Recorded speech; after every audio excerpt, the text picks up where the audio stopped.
Hello, everyone.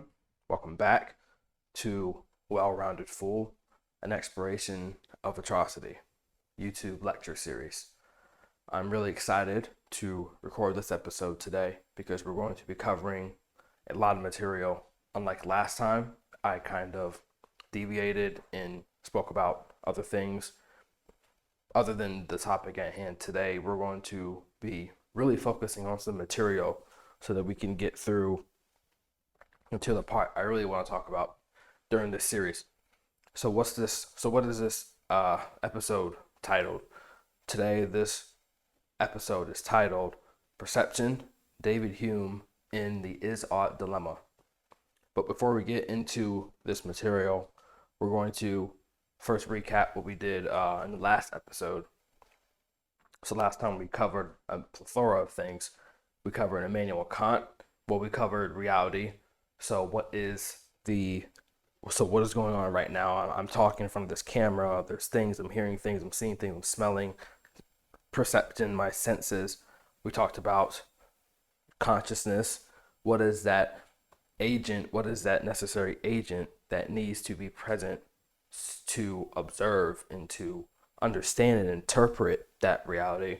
What is the spirit that guides my attention? We didn't get into Carl Jung or Erich Neumann. We'll get that later in the series. But what is that spirit that is constantly pulling me away and drawing me towards different objects and senses? That opponent processing we were talking about, that one component of consciousness. And we talked about the necessity of truth. Why is truth necessary? Why do we need something like truth? Why do we have to put a stake in the ground to say, therefore this exists, or this is right, or this is what ought to be? Why do we need that? So we talked about all those things last week. And then we introduced Kant and his contributions to those three domains, which I think he was fundamentally obsessed with. We introduced his contributions towards reality, his contributions towards Western philosophy as a whole, and why he's important. But today we're going to be talking about diving deeper into those things with perception, David Hume, Kant's. I like to think of David Hume and Kant as not opponents, but their work complements each other so much. And the problem with the is-ought dilemma, which I think is if there was a hallmark of philosophical thinking or a hallmark of Western civilization as a whole, like as the most deepest thing you could possibly think of, I think the is-ought dilemma is, if not the one of the grounding, the one that would stand above the Judeo-Christian ethics of the West. I think what is right above that is is-ought dilemma that David Hume geniusly pointed out in the 18th century. And we're going to be discussing why that is and how Kant's work and how Hume's work fuses together, and how we can have a better understanding of how that plays into perception. There are perceptions itself, why that's a problem, why this stuff matters, and how that relates to the pathology of that, and how that relates to how someone can contort our perceptions, contort a reality, consciousness, like we talked about, throw away truth into mold, into let that decay into an ideology, and have that ideology replace a genuine philosophia nature, and have that overcome the ego, and then that eventually turns into the Well-Rounded Fool, hence the title of this whole series. So we're going to start with perception. Like, what is perception? Why does that matter? And then later we're going to discuss how Hume and Kant's work, how it compares to each other, how we're going to contrast it, and then go into how that relates to the Well-Rounded Fool at the end. So let's start with perception. Get this up. Perception, what the heck is it? Well, we have reality. Okay, so we're in a classroom, computer, blackboard. This is our reality. That's what's happening right now. My consciousness, I'm consciously aware that this is the computer, this is the blackboard, we're in a classroom, And the truth is the proposition. I am in a classroom. That is a blackboard. This is a computer. So we have these three. But there's a layer that is, so in order to get to the perception, there's a layer that's above that. And in order to get to the reality, consciousness, and truth, there is a layer that is above that, and that's our perception. So how we are perceiving these things. And the reason why this matters is because our perceptions themselves are what dictates our moral actions. Our perceptions, our conceptions of reality, truth, consciousness are what dictates our actions in the world, or what dictates how we view those things. Because how we talked about with Kant, and I know someone's going to comment in the comments, why did we introduce Kant before Hume? And that was very intentional, because although Kant was right, Hume was right about some things. But in order to get to Hume, in order to get to the is-ought dilemma, in order to get to his theories of perception, we had to first talk about the a priori system, that mediating thing, that mediating standard that lies between our perceptions and our actions. Because Kant was right about that. That's why those two differ, but we'll get into that later in the series. So it was important to lay the foundation of that a priori system, that in order to act, once I understand my reality, once I understand that this reality is true, and once I am consciously aware of all three of those things, there is a space, and we're going to talk about what that space is. Now, Hume, on one hand, he pointed out that from this sensory data, from these things that are surrounding us, there comes a problem. What is that problem? Well, here is a classroom. This is a blackboard. We're alive. I'm consciously aware that this is a blackboard and we're in a classroom. But those things necessarily don't tell me how I should interact with those. They don't pronounce themselves to me how I should behave in this environment. The objects themselves don't tell us how we ought to interact with them. And their philosophy is the most relevant one, pragmatism. So pragmatism would be the most pragmatic, the most useful, the usefulness of the object. So in a pragmatic sense, the most pragmatic, aka useful, aka a substitute for a moral way to interact with this blackboard would be for me to perhaps write on it, perhaps use it as an example, to use it in the most morally, in the most useful sense, that I'm making the most out of this object. To not use it in a pragmatic sense would to desecrate it, to do the complete opposite, to spray graffiti all over it. Now, why would I do that? That's not the most pragmatic use for this blackboard.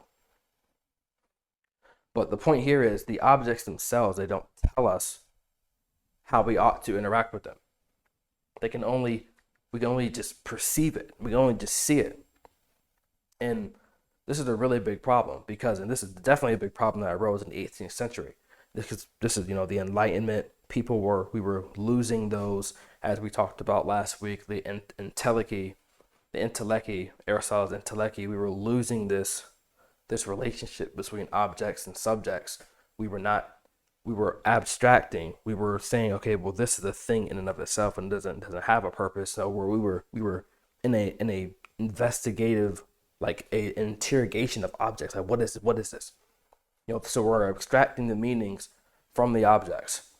And once we do that, the objects become meaningless. They instantaneously become meaningless once we strip away its intrinsic purpose.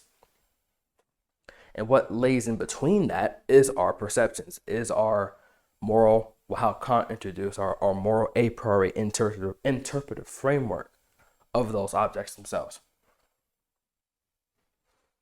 So what is this? So what is going on right now? We have a problem. How are we supposed to interact with the world? How are we supposed to understand what to do merely from the perceptions themselves? But we don't know. And this problem has existed for thousands of years, and I'd argue we still don't know. Because it's impossible. Because you cannot derive the ought from the is. And that is what David Hume introduced into the 18th century. Now, David Hume, he was probably one of my favorite philosophers, one of my favorite thinkers. He was a Scottish philosopher. He was born in the 18th century.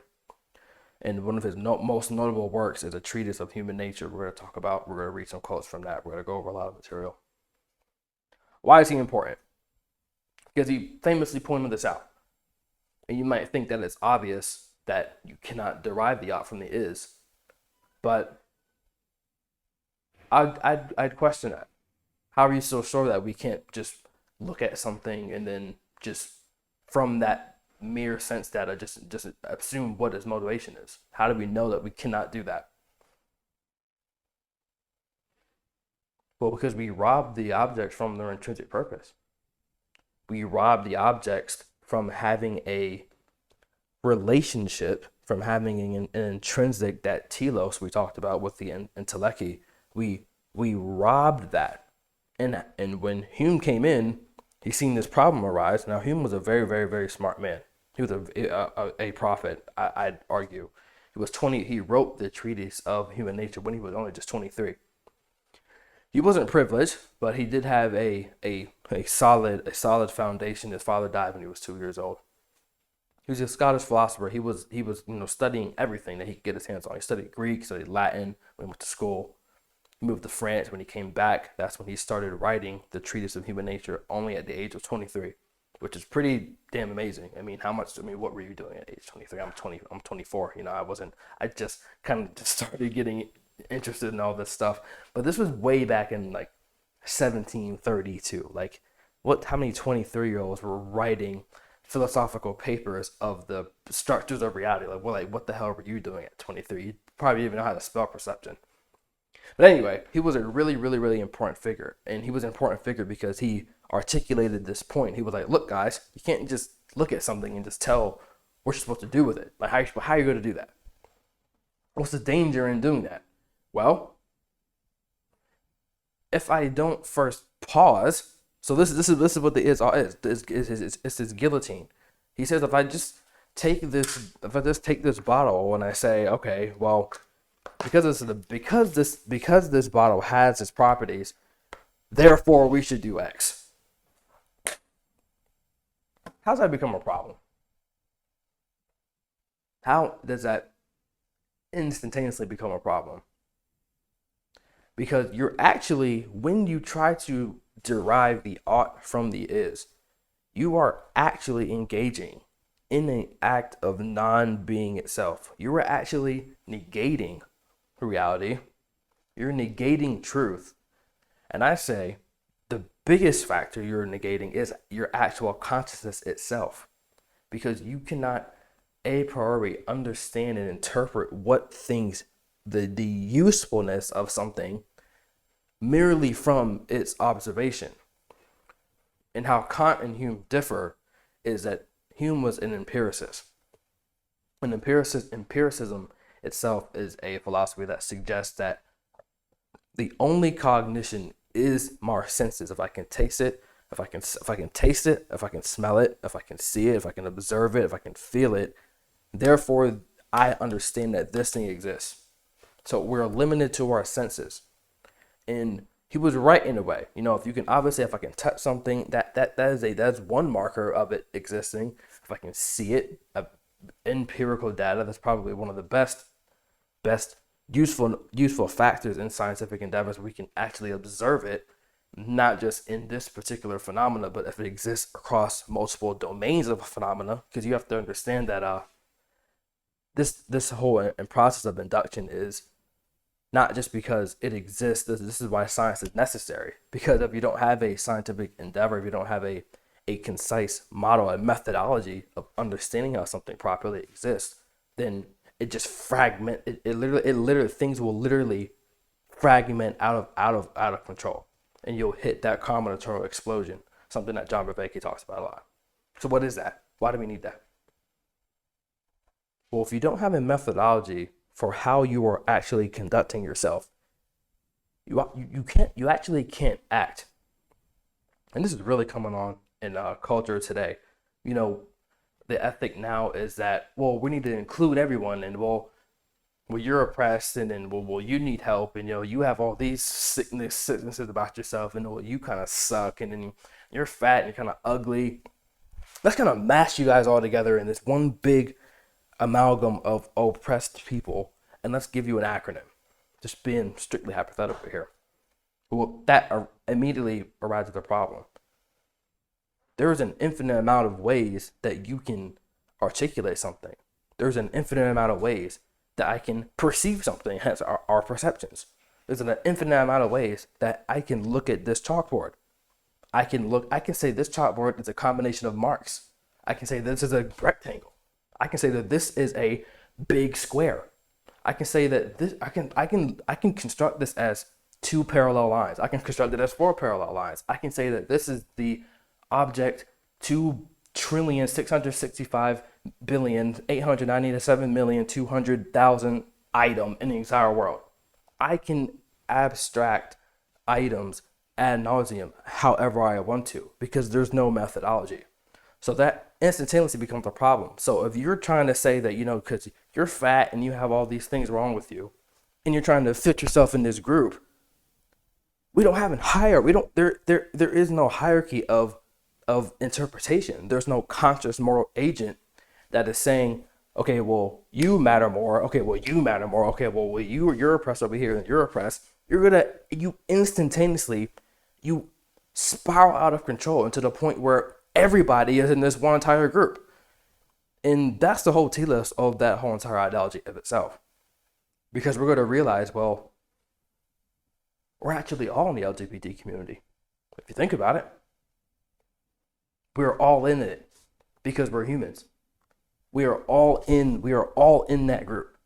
We might as well all wear the flag on our shirt. We're all in it because you can abstract, you can interpret, you can decipher items, people, their oppression ad nauseum. You can do that forever.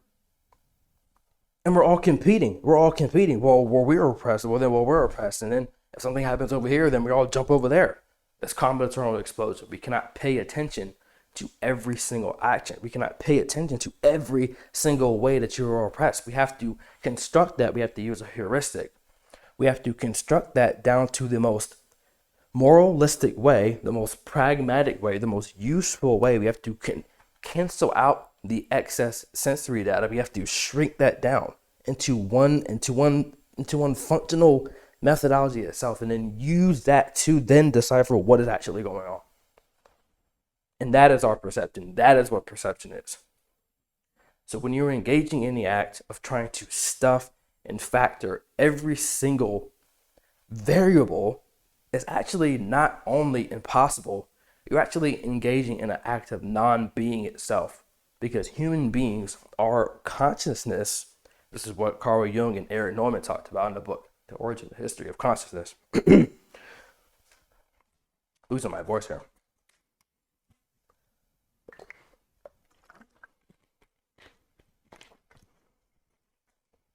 Carl Jung and his student Erich Neumann, they wrote this really, really great book. I'm reading it right now called The Origin and History of Consciousness. And what they talked about consciousness is, and everyone had, a debate on what that is. We didn't talk about this in the second episode because I wanted to save it. But Carl Jung articulated and Erich Neumann articulated the both same thing. Consciousness is that moral spirit of judgment. It is that paternal spirit of judging things and placing things, consciously placing things in a hierarchical structure. This is above this.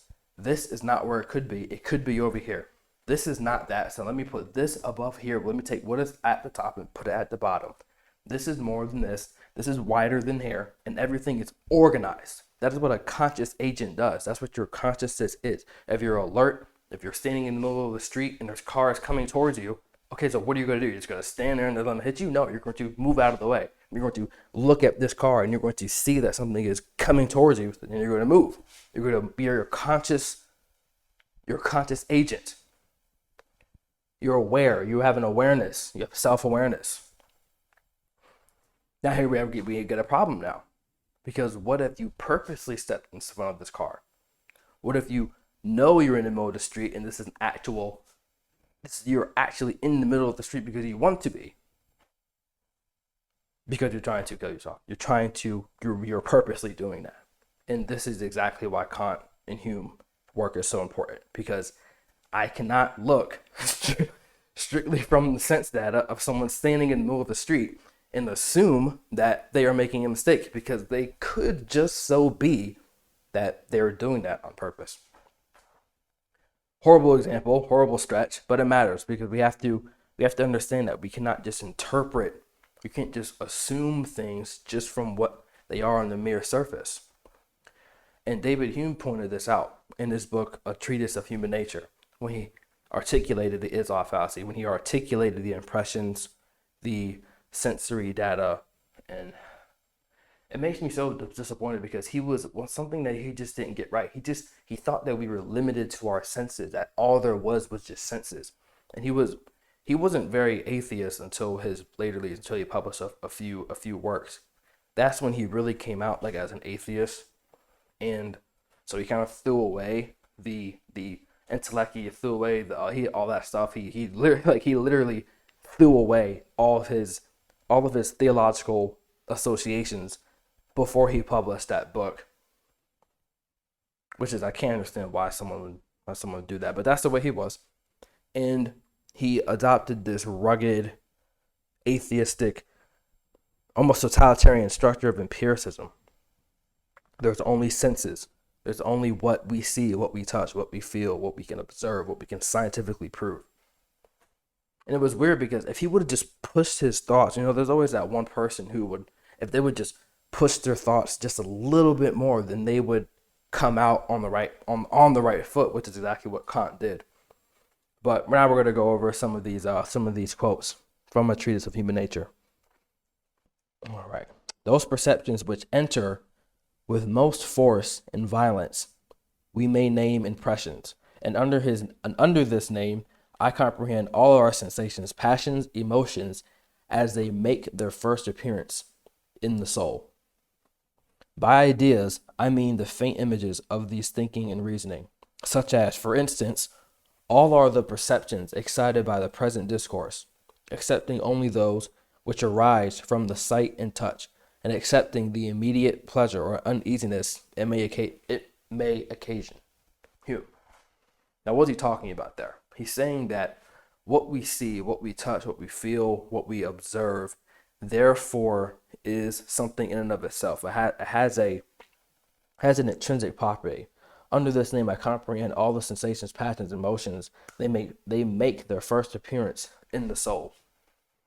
So he's right. He's so on the border of understanding this a priori interpretive framework. He's on the border of it. I think he's hinting at it, but he's not admitting it. He's saying that these impressions that we see, they first our senses. We use the senses, and then as they come as the impression, they strike a nerve. They strike a nerve in the soul. So they touch. He uses the word soul, which is very peculiar because he was atheistic.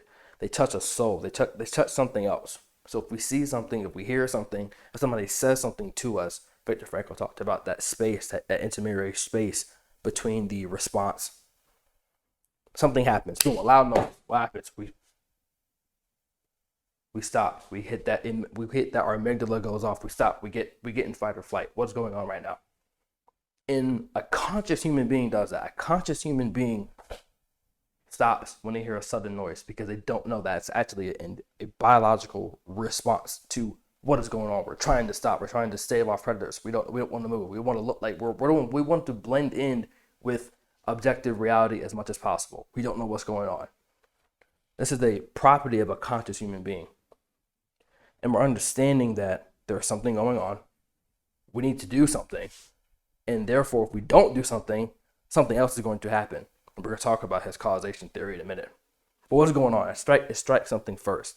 We don't just get bombarded with the sense data and then we just respond. We're not just strictly causation, action, action human beings. There's something in between there. There's something extra going on. The constant conjunction of our resembling perceptions is a convincing proof that one, our causes are the other. And priority of the impressions is an equal proof that our impressions of the causes are our ideas, not our ideas of our impressions. Impressions may be divided into two kinds, those of sensation, so those would be the sensations, our touches, our feelings, our senses, etc. And those of reflection, so that would be those deeper biological reflections, our biological actions towards those more deeper biological actions that are coming from the sensations. The first kind of wise, I can't read my own handwriting, and the soul originally from unknown causes. He says, kind in the soul originally from unknown causes.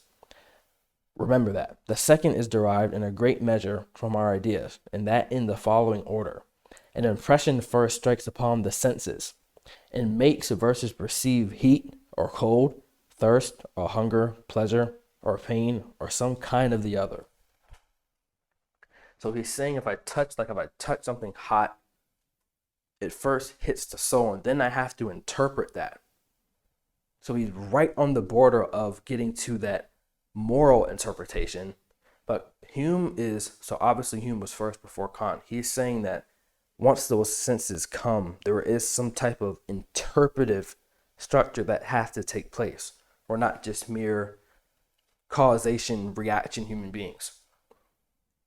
And that's very true. And Viktor Frankl made that same exact point in his book. Viktor Frankl made that same exact point as well, that pause between the stimulus and the action. So for instance, if someone to say something, you know, that book you wrote really, really sucked. And your face is uneven and you just lack symmetry altogether. And you ought to just, not exist anymore. Someone lays that on you, and that's really harsh. You don't want to be asymmetrical all your life. So that really makes you feel sad. So what are you going to do? Are the words themselves, or those things that came out of his mouth, or his facial expressions, does that one-to-one cause you to break down in tears? It may. Or do I have to, what if I actually agree with him? What if I actually agree that my face is asymmetrical? What if I actually agree that, I don't want to be here either? What if I actually know that my book sucked? Well, that becomes comedy. And that's why Hume is wrong about this. Because there are moral interpretations to our sense data, not just interpretations themselves. And this problem of multiple interpretations of sense data is what led to the horrible philosophy first introduced by Nietzsche. Nietzsche, I think, was one of the first people who objectively said, why not untruth? Nietzsche said, why not untruth? Why do we value truth more than lies? He came out verbatim in his book, Beyond Good and Evil. And those type of, I say, pessimistic, those type of cynical questions, interrogations for their own sake is what led to that abysmal philosophy of postmodernism, post-structuralism, that there is no interpretive frameworks. All there are interpretive frameworks. And then add the cherry on top of that ideology, that not only there are interpretive frameworks, but that you are using an interpretive framework so that you can then manipulate that for your own personal gain. And there's absolutely nothing worse other than devil worship. I think that is probably right underneath of that. So not only are you denying reality, truth, and consciousness, but you're saying that you use reality. They're saying that you made up those three things so that you could instill your own personal gain. And that is just sick. That's a disgusting way of viewing the world. And actually, not only is it disgusting, it's actually an impossible way to view the world. So which is why they have to then sneak back in a political ideology to compensate for such a paralyzing worldview. Because if you think that what guides your consciousness, what guides truth, and what guides reality is some sort of personal gain, is some sort of arbitrary whim that you have, that will to power, how in the hell are you going to do anything? How am I going to act? How am I going to interact with somebody else? How am I going to interact with myself? You immediately and you instantaneously nullify objects, people, emotions, everything to the value of 0, because you're saying that nothing else is controlling anything. There is no soul controlling things, how Hume said. There is no a priori interpretive framework, how Kant later pointed out. There is no heart. You have no soul. You once you collectively label people as power-driven maniacs, you simultaneously rob them of their individual sovereignty altogether. That's a horrible way to view the world. Horrible way. But that's not what Hume was saying. He was making a point. There's some type of interpretive framework going on. So what is that? I have to interpret something a certain kind of way. I have to interpret it a way. It's not just a mere one-to-one reaction. There's consciousness there. There's truth there. There's a reality there. And this is what he was pointing out. And he was actually right about this.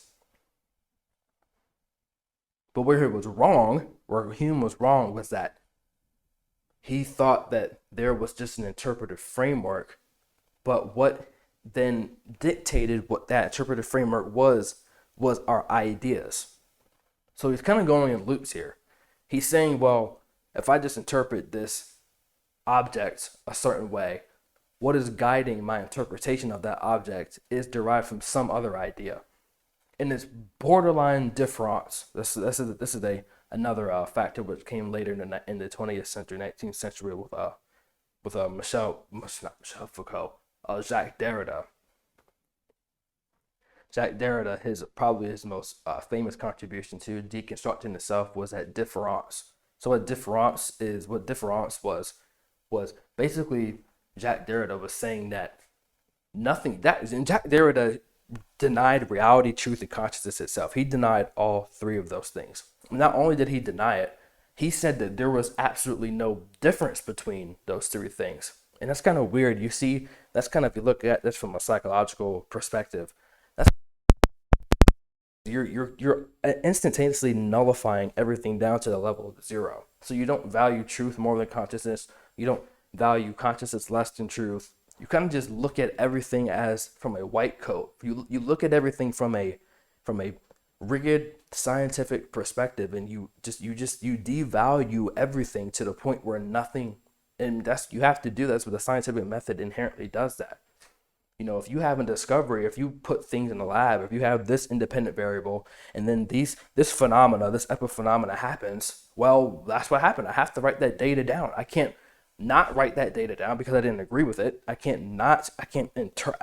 flip it around and say, well, that later happened in the 20th century, but I can't say that it didn't happen. I'm supposed to be indifferent towards the independent phenomena that happens in my scientific endeavor. I'm supposed to be indifferent. I am immediately a voyeur to reality. And that's what Derrida was. He was a voyeur to reality. Well, all this stuff is going on, but I'm outside of that because I have a theory.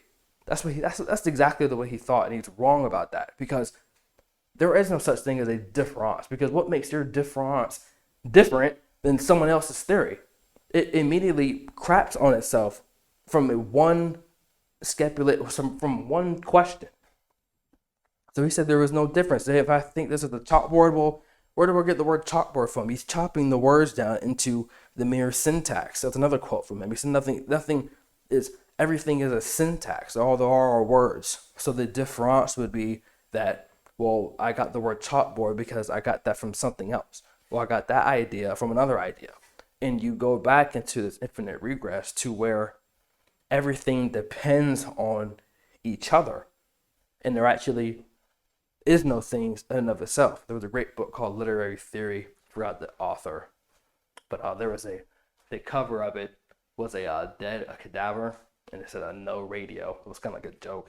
In New York, people would break into cars for radios. Anyway. So it's inherently almost postmodern what Hume's doing right now. He's saying that our ideas are from ideas. Our impressions are from ideas. Something wrong about that. Something cataclysmically wrong about that. I found this paper of Mr. Whitman, this teacher, Mr. Whitman, and this paper is titled, if I can pull it up, give me a second. Immanuel Kant and David Hume, an analysis of contradicting theories of causation. So what we're going to do right now, so we're at a crossroads right now. Hume is saying that, all we see with our sense data and all that exists is just empiricism, go empiricism. And then Kant over here is saying, no, he actually was guiding our perceptions. What's guiding all of this is an a priori interpretive framework. The only reason why you're even looking at that is because you value it. You have a moral, not only a moral impulse, but you have a moral obligation. You have a transcendent moral obligation to conduct your perceptions to what they're actually going to. It's not a mere manifestation of your ideas. So we're at a crossroads. We are at a crossroads of two people who are fundamentally right, but we're starting to differ. So I'm going to read a couple of quotes from this great paper on why Hume was wrong. Allow me to pull this up.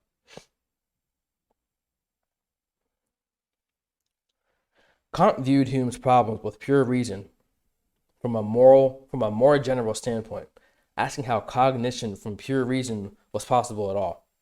Kant came to the conclusion that there are three areas of human knowledge that can be deduced logically. One area of a priori knowledge is pure mathematics. He pointed this out in his book, Logic, Immanuel Kant Logic. I'll leave a link towards that. We were going to talk about that soon.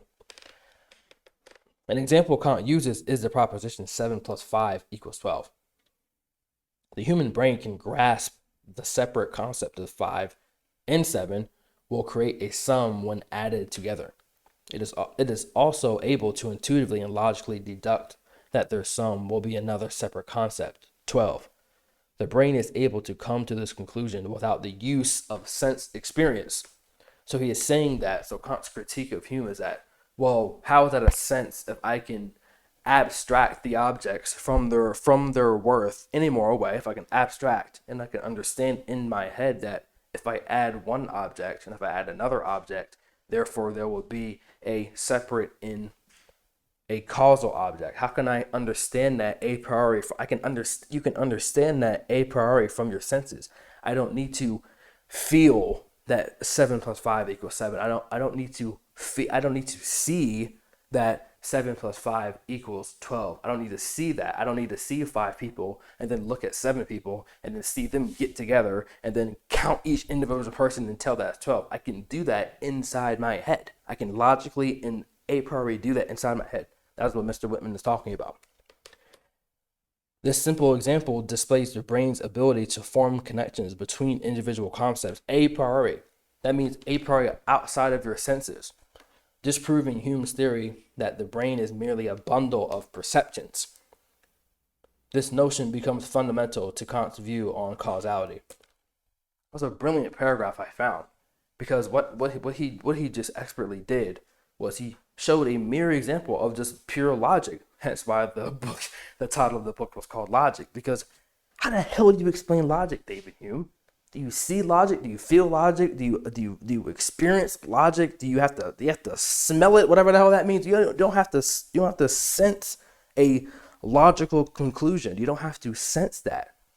And this is what empiricists, what scientists don't understand, is that you don't have to. There are things that exist a priori from our senses, and that's what empiricists have absolutely, fundamentally, 100% wrong, because we don't have to sense our a priori knowledge. We don't have to see and smell and taste it, because these things exist outside of our perceptions.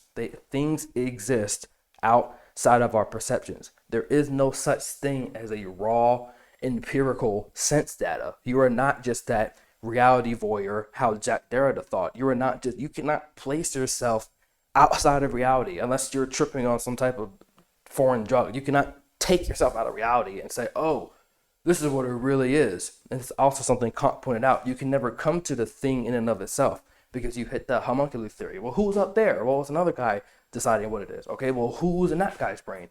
Infinite regress. So in one paragraph, he completely just trashed Hume's entire theory of perception, though, even though he was right about the is ought.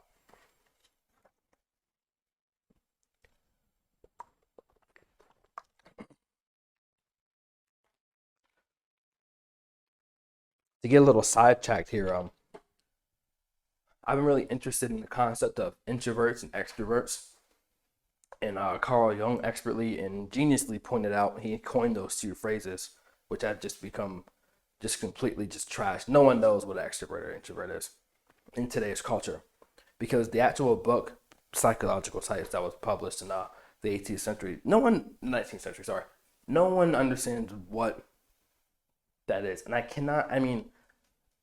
could be very wrong about this, but I truly believe that no one who uses the words introvert or extrovert knows what the hell they're talking about. And I simultaneously think that those two words in that entire thought process itself became extremely diluted because not enough people understood. And then those psychologists watered down that version. You can get the rest of the point. But how Carl Jung derived these two modes of extroversion, introversion, was a bottom up enterprise. It wasn't a top down, me in a romantic sense, me forcing these traits on you. He was using an historical analysis. I think Carl Jung was actually one of the first cognitive scientists to even exist, because he was making a cognitive point when he was talking about introverts and extroverts. He wasn't talking about their social, about their personality. He never said anything about that in this book, Psychological Types. I haven't seen it. I could be wrong about that, but from what I've read, from other things that I've read of Carl Jung, he never made a social point. He never said that introverts don't like talking. He never said that extroverts are loud and they're all over the place and they do drugs. He never ever said any of that. The point that he was making was that he was saying that their perceptions themselves are dictating those actions. Their perceptions and their conceptions of their cognition, of how they acquire information, how they acquire their senses. That is the fundamental difference between introverts and extroverts, that which then give rise to later theories like the Big Five: personality, extroversion, conscientiousness, openness, creativity, so on and so forth. So what he used, in how he derived these two things, he would use two historical figures that shared a commonality, that shared a same philosophy, that shared the same discipline, but they came from opposite directions. So one of the two people that he used was Martin Luther, and I famously forget the other guy's name. I don't know the other guy's name, but he was some other theologian. So what he was doing, he was comparing how two people in history who shared a professionalism, who shared a common career, that came to opposite conclusions. How is that possible? Because the extrovert, one of the things that he said, the extrovert abstracts. The extrovert does not care about objects. Objects are arbitrary to extroverts. Objects meaning people, things, ideas. The extrovert in its most dramatic sense, doesn't think anything exists. And I know that sounds crazy, but he's actually right about this, because the way he described this was he used Martin Luther as an example. So Martin Luther was inherently the introvert. On the other hand, the introvert subordinates themselves to the objects. The introvert in this most logical conclusion, in this most extreme conclusion, introvert romantically attaches himself to objects. I'm not viewing this object because I am blown away by it. I'm just being bombarded with sense data, but I am taking that sense data in and I'm saying, I wonder what this thing is. I wonder how I can use this for my own worth.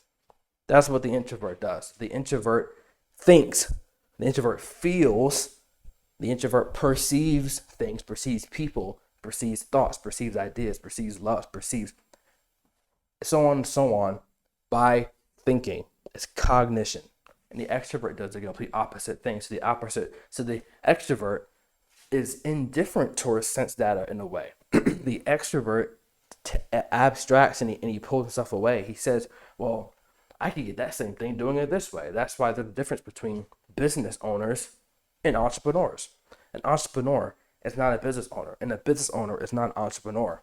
An entrepreneur is in multiple different domains. He's in multiple different areas. He's just hopping from ship to ship to ship to ship This one sinks, going to another one. If I'm doing this, I'm going over here. Elon Musk, for example. Elon Musk, he's in outer space, and the next day he's, driving cars, and the next day he's buying Twitter, then the next day he's doing this, and the next day he's doing flamethrowers. He's doing a million things. Elon Musk is an entrepreneur. He is abstracting himself from the objects. He's not romantically attached to one specific endeavor. On the other hand, someone like a business owner, so like a small business owner who is attached, who is this is my thing. I am actually romantically attached to this object. They are the mom and pop shops. They're the ones who stay in that business, who have that one man shop. I'm doing everything. I'm the cook. I'm the chef. I'm the cleaner. I'm everything. I'm at the door. I'm doing the accounting. I'm doing the financing. I'm doing everything. Business owners are a lot more insular, hence that prefix introvert. I'm in this thing. I'm romantically attached to it. If that business, he will drive that business to the ground. If it didn't make a single revenue cent in years, he will still be in that business because he's romantically attached to it. I want this done this specific way, this specific time, this specific manner. The extrovert says, oh, okay, well, you just get it done. Those are cognitive differences. That's not social at all. And what Kant and Hume, how they interact with this, is that Hume is inherently the introvert. Hume is romantically attached to his object-subject dichotomy, his object-subject, his senses. He's romantically attached to it. He can't abstract and look and get outside of this interpretive framework. He is centered in on it. He's romantically attached to it. Kant comes along. He sees the mistakes that Hume says. He says, well, I can interpret abstract a priori that 7 plus 5 equals 12. I can interpret that with outside my senses. I don't need to subject myself to this methodology. I can get it a different way.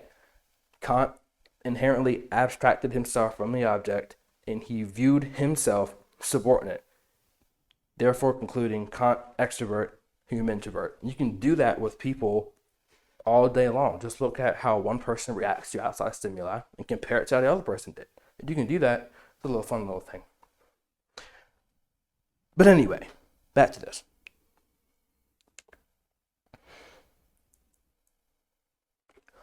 So in closing, why does this matter? Well, the is-ought is a really big problem because we cannot view the world unless we have there has to be an interpretation there. That's what Hume got right. There has to be some type of thing. I interpret it away. I'm not just a one-to-one marine sponge, just opening pores, closing, opening pores, closing, opening pores, closing. I'm a conscious moral agent, and there are ideas, there are impressions that are coming into my world, and I have to interpret those before I know how to act. And that is his point. That's what his point was in the is-ought. How Kant came along, he said, yes, there is an interpretive framework, but it's actually worse than that. Because what's guiding that interpretive framework is actually an a priori knowledge that you're not even aware of until you make it articulate. So he actually drew the problem back even further. So their work is important because you have to know how to act from the mere sensory data. Or else you are subject to that romanticism. And that's exactly what happened with Marxism. And I wanted to wait to talk about that, but there's something really important I've been thinking about. When Karl Marx was developing his theory of Marxism, and when Frederick Engels and Karl Marx were developing this theory of Marxism, you have to understand their contextualization of this. They were in the 19th century. The Germany was in ruins. They didn't know what was going on. There had to be some type of outside to blame. And they needed a system. They needed a framework to make sense of their reality. Truth was gone. They needed a framework for everything. And that's exactly what Frederick Engels was trying to do. He was trying to make a theory that accounted for everything. So you didn't need a consciousness. So you didn't need a truth. So you didn't need a reality. This theory was going to cover everything in a totalitarian fashion.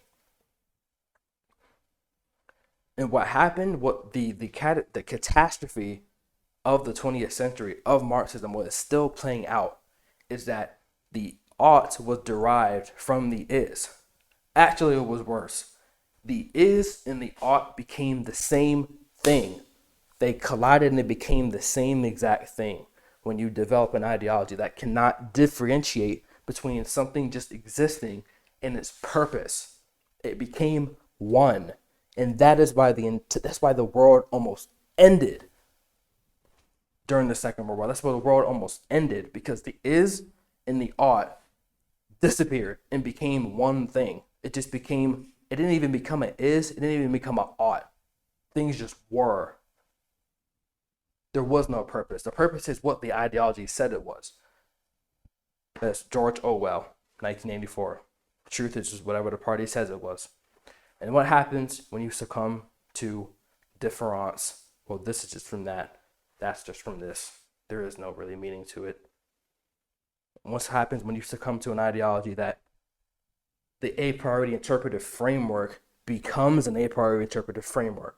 And that's all there are, is just interpretive frameworks. What happens? You hit nihilism. Nothing matters.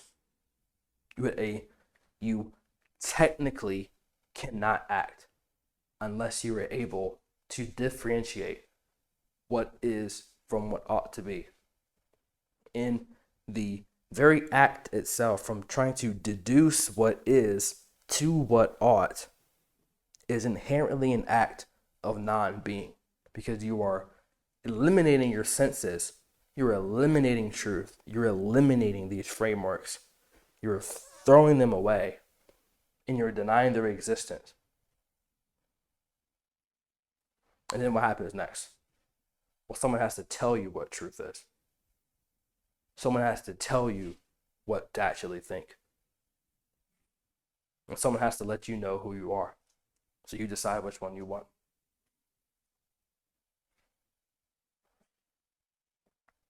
Well, that was that. We covered a lot today. Got through it faster than I thought. In next episode, we're going to go further into different empiricists. We're going to go into dive further into how this failure I kind of alluded towards the end, how the failure to differentiate from what is from what ought is what leads to someone to become a well-rounded fool and collide them both, and to not use their consciousness, to do away with truth and reality, and to deny their own perceptions. So that was that. I thank you guys for watching, and we'll see you next time. Thank you for your time.